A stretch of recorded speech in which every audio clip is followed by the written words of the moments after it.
प्रियो, आज जो बात हम आपसे करेंगे वो रोमियो की पत्री की चंद आयतों से हम आपसे बात करेंगे।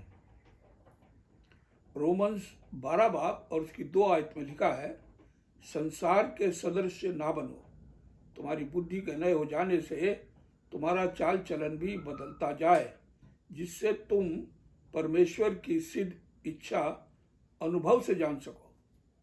इसका अर्थ है हम केवल सुनने वाले ना हो, पर हमारा आत्मिक जीवन में चेंज दिखाई देने लगे। चेंज आना ज़रूरी है। अगर बदलाव नहीं आएगा तो हम परमेश्वर की सिद्ध इच्छा को नहीं जान सकेंगे। परमेश्वर की इच्छा जानने के लिए घुटनों पर आना पड़ेगा। नॉलेज इज नॉट विजडम, पर सही यूज ऑफ नॉलेज है वही विजडम कहलाता है। उद्धार के द्वारा हमें परमेश्वर का ज्ञान प्राप्त होता है। हमने वास्तविक परमेश्वर को जान लिया है, पर अनुभव तब प्राप्त होता है जब उसकी आज्ञाओं को मानकर अपने हृदय से उसकी आज्ञाओं को अपनी प्रैक्टिस में लाते हैं।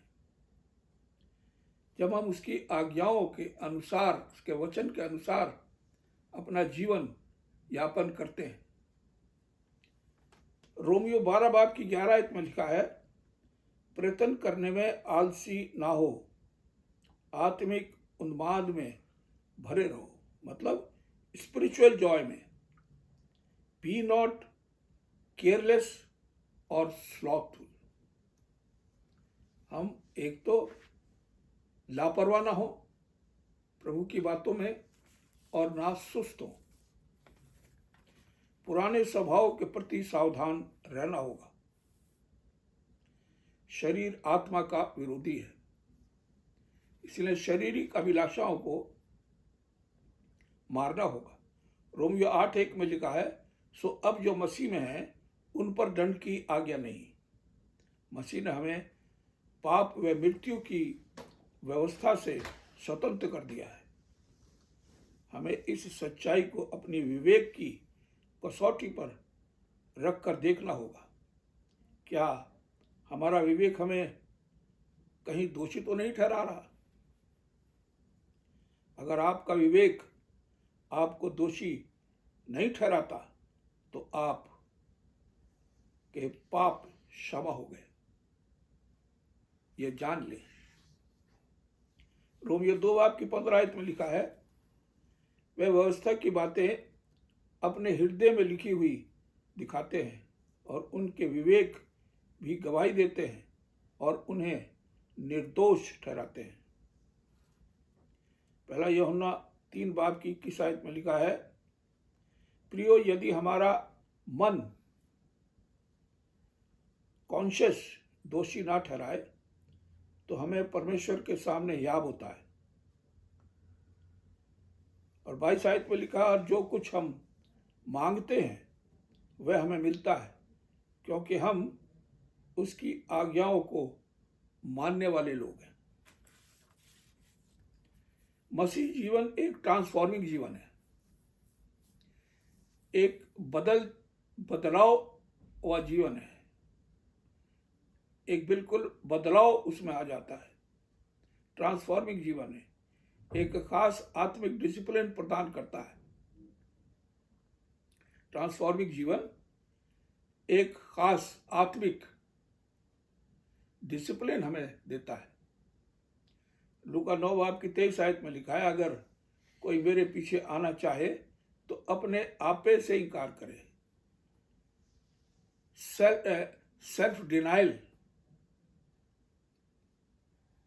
अपने आपे से इनकार करे और अपना क्रूस प्रतिदिन उठाए और मेरे पीछे हो ले। हमें प्रतिदिन अपना क्रूस उठाना है। क्रूस कष्टों को दिखाता है। मसीह जीवन आराम का जीवन नहीं है, संयम का जीवन है, आज्ञाकारिता का जीवन है, सच्चाई का जीवन है।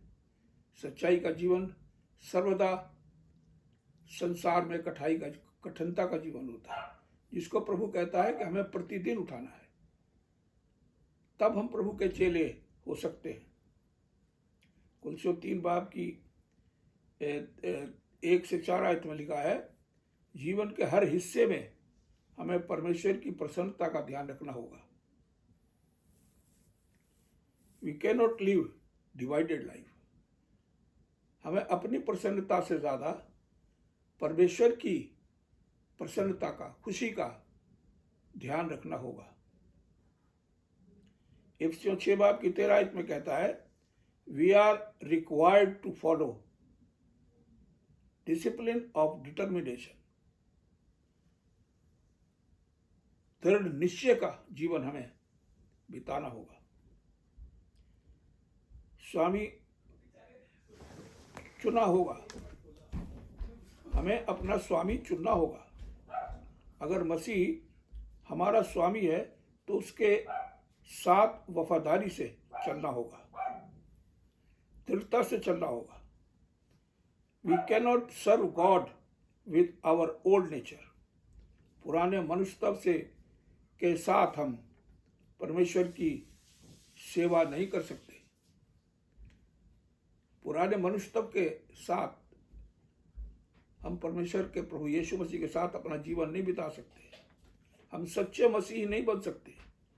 हमें परमेश्वर प्रभु यीशु मसीह की सारी अच्छाइयों को अपने जीवन में अपनाना होगा। पहला राजा 18:21 में एलिया ने लोगों से कहा, आज चुन लो, यदि परमेश्वर को तो परमेश्वर को चुन लो, और यदि बाल को तो बाल को चुन लो। प्रियो, हमें चुनाव अपने जीवन में करना अति आवश्यक है। Human body is not sinful, but human nature is sinful. हमारा बाहरी मनुष्यत्व में पाप के लिए उकसाता है, जो संसार से मिला शरीर है। इसकी लालसाएं, संसार और शैतान हमें पाप की ओर खींचता है। परमेश्वर का आत्मा हमारे भीतरी मनुष्यत्व से संबंध जोड़ना चाहता है।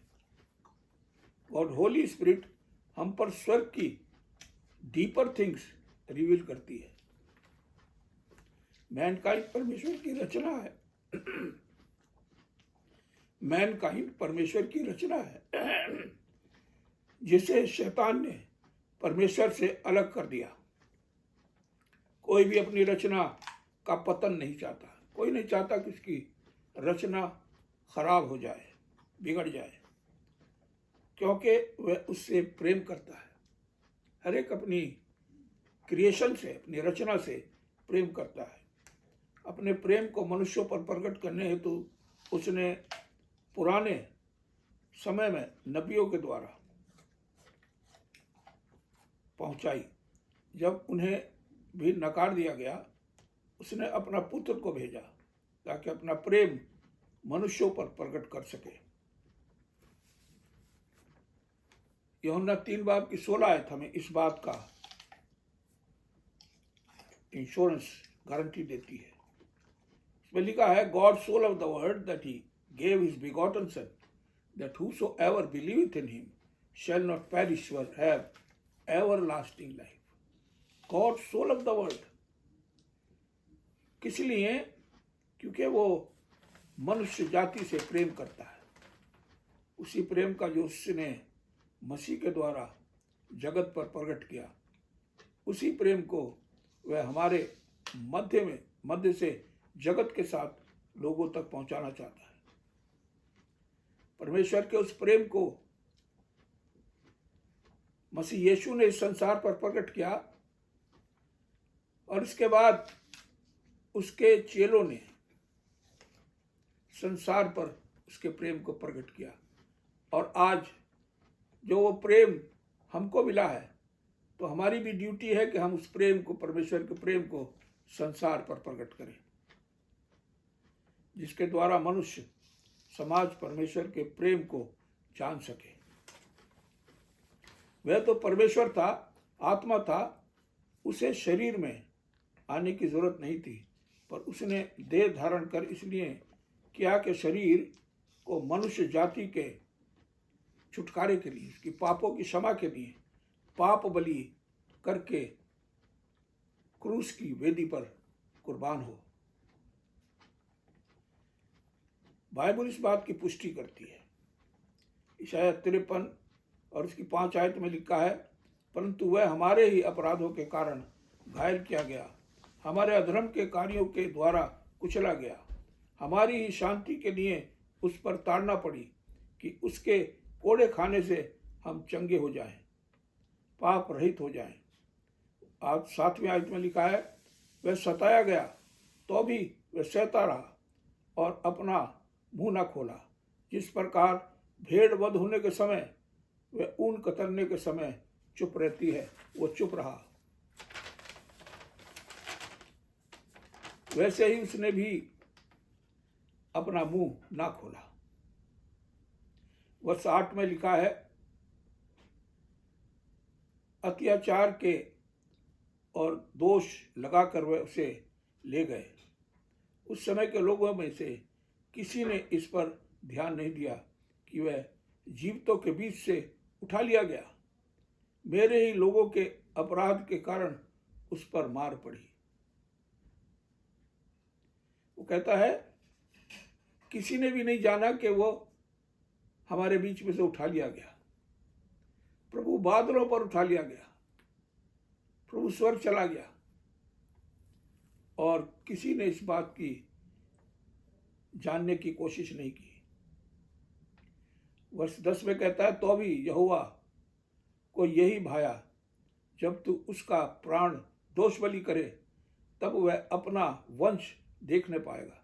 उसके द्वारा ईश्वर की इच्छा पूरी हुई, मनुष्य जाति के लिए दुख उठाए और पापियों के लिए छुटकारे का स्वर्गीय द्वार खोल दे। तब स्वर्ग और जगत का अधिकार परमेश्वर के द्वारा उसको दिया गया और उसने विश्वास करने वालों को यह एश्योरेंस दिया कि स्वर्ग की और अधोलोक की कुंजियां और अनंत जीवन का अधिकार मुझे दिया गया है। मत्ती 28 और उसके 18-19 में यीशु ने कहा, स्वर्ग और पृथ्वी का सारा अधिकार मुझे दिया गया है। He qualified the righteousness of the law. उसने व्यवस्था की रास्तबाजी, राइचियसनेस को अपने देह में पूरा किया, जिसके लिए उसे दाम में अपने प्राणों की आहुति देनी पड़ी, लहू बहाना पड़ा, ताकि विश्वास करने वाले अनंत जीवन प्राप्त कर सके। प्रभु अपने वचन पर आशीष दे।